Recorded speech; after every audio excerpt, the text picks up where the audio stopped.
டேய் கண்ணா, ஸ்கூல் ஒழுங்கா போய் படிச்சு நல்ல வேலைக்கு போகணும், புரியுதா? புரியுதுப்பா. என்ன முத்தா, உன் பையனை ஸ்கூலுக்கு ரெடி பண்ணிக்கிற பொழுது ஒழுங்கா படிக்கிறானா? நல்லா படிக்கிறான்ப்பா. சரினா உன் பையனுக்கு பொண்ணு பாத்திருந்தியா? அமிச்சிஷா இல்லையா? எங்கப்பா, அவன் அழகு ஏத்த மாதிரி பொண்ணு கிடைக்க மாட்டேங்குது. அப்படி கிடைச்சாலும் நம்ம மதமா இருக்க மாட்டேங்குது, நம்ம இனமா இருக்க மாட்டேங்குது. யோ, நாயா மதம் என்னன்னு பாத்துன்னு கிடக்குற? நல்ல குடும்பமா இருந்தா கட்டி வையா. டேய், என்னடா பேசுற? மதத்தை அணித்த மாத்தி கல்யாணம் பண்ண வைக்க சொல்ற? தேவையில்லாத பேச்சு தரான். வாடா போலாம். செம்ம அழகாக்குறாருல நேனா அவரு. இருந்துன்னா புரோஜனம். இவங்கள மாரி ஆள்லாம் எங்க இருந்து திருத்து? 5 வருஷம் கழிச்சு. அப்பா ஆபீஸ்க்கு போயிட்டு வரேன்ப்பா. சரிடா கண்ணே, பாத்து போயிட்டு வாண்ணா. சரிப்பா, போய் சாப்பிடுனா. நான் சாப்பிடுறேன், நீ பாத்து போயிட்டு வா.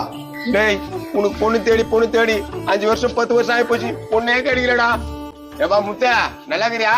என்னப்பா, இன்னும் உன் பையனுக்கு பொண்ணு அமையலையா? எங்கப்பா, நம்ம மதமா இருந்தா நம்ம இனமா இருக்க மாட்டேங்குது, நம்ம இனமா இருந்தா நம்ம மதமா இருக்க மாட்டேங்குது.